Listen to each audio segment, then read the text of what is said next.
Hello mother's, previous video আমি discuss করেছিলাম 10 slots বা 10 মিনিটস অ্যাক্টিভিটি সম্পর্কে।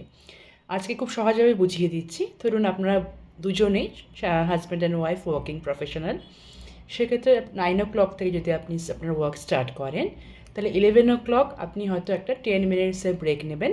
সেখানে আপনি আপনার সন্তানের সাথে টাইম স্পেন্ড করলেন 10 মিনিটস, খুব প্রোডাক্টিভ একটা অ্যাক্টিভিটি। এগেইন 1 o'clock আপনার হাজব্যান্ড 10 মিনিটসের একটা ব্রেক নিল।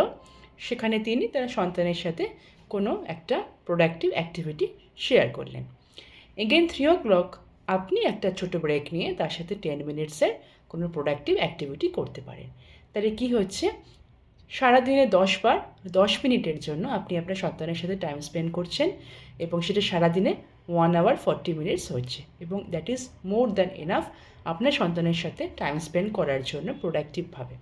এবং আপনি যদি হোম মেকার হয়ে থাকেন, যেখানে আপনার আর হয়তো হাজব্যান্ডের হেল্প পাচ্ছেন না, সেক্ষেত্রে আপনি প্রতি 2 আওয়ার্সে 10 মিনিটস করে ব্রেক নিয়ে তার সাথে কোনো প্রোডাক্টিভ অ্যাক্টিভিটি করতে পারেন।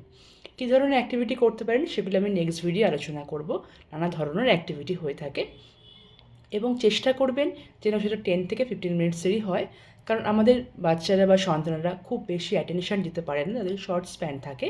তো 10 মিনিটস করে এভরি 2 আওয়ার্স করলে তারাও সেটা অ্যাটেনশন দিতে পারবে, এবং আপনারও কোনো রকম ফ্রাস্ট্রেশন বা একটা অ্যাংরিনেস আসবে না, কারণ হয়তো আপনি অনেকক্ষণ সময় তার সাথে কাটাচ্ছেন না।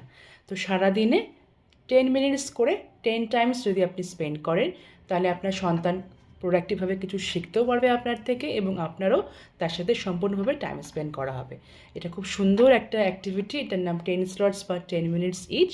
নেক্সট ভিডিওয়ে আমি ডিসকাস করব কী ধরনের অ্যাক্টিভিটি আপনি করতে পারেন আপনার সন্তানের সাথে। Thank you, stay with me.